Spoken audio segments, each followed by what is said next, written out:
Okay, let's go a little away from Marxism, socialism, communism to the delusion of many an intellectual in India, which is statism. Tell us what that means and how did that happen? So let's talk about statism, and I was keen to have it as a chapter in this, both of us were.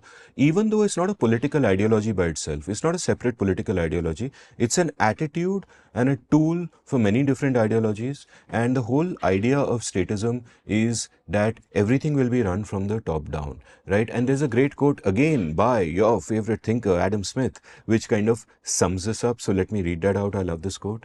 The man of system is apt to be very wise in his own conceit, and is often so enamored with the supposed beauty of his own ideal plan of government that he cannot suffer the smallest deviation from any part of it.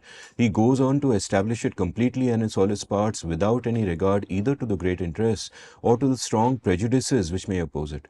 He seems to imagine that he can arrange the different members of a great society with as much ease as a hand arranges the different pieces upon a chessboard.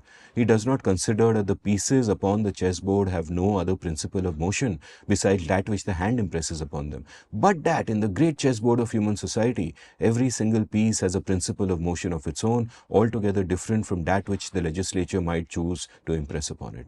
If those two principles coincide and act in the same direction, the game of human society will go on easily and harmoniously and is very likely to be happy and successful. If they are opposite or different, the game will go on miserably and the society must at all times be in the highest degree of disorder. Stop quote. So I love this analogy of a chessboard. You're arranging the pieces. You know, when you and I play chess, we are in complete control of where our pieces are moving and what they are doing, and we have a plan, and the plan may come to fruition even if you're not 28, 30. But society is not like that. It is so deeply complicated. When you imagine you can control it, when you imagine you can run an economy without the magic spontaneous order of prices, which we spoke about in our 4 papers episode where we chatted about Hayek, you know, that is just so delusional. And the classic illustration of this delusion that I keep going back to is from 1958, where Chairman Mao decided that something had to be done about sparrows.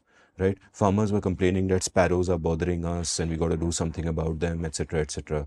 So thus began the Great Sparrow Purge. The state, headed by Chairman Mao, decided that he wanted to play a particular chess move on the chessboard of the world, and he argued that all sparrows should be put to death. And indeed, all across China, wherever they could catch sparrows, they killed the sparrows. Now, here's what happened. Sparrows played a role in the ecosystem. They ate locusts. Right? When the sparrows died out, the locusts proliferated and they destroyed all the crops of China. And then there was a great famine, and then 45 million people died, and this is known as a Great Leap Forward. This is what happened, and this is the folly of central planning, that society is too deeply complex. You can't control this shit. Again, the conservative warning that respect the complexity and don't try to meddle too much with it.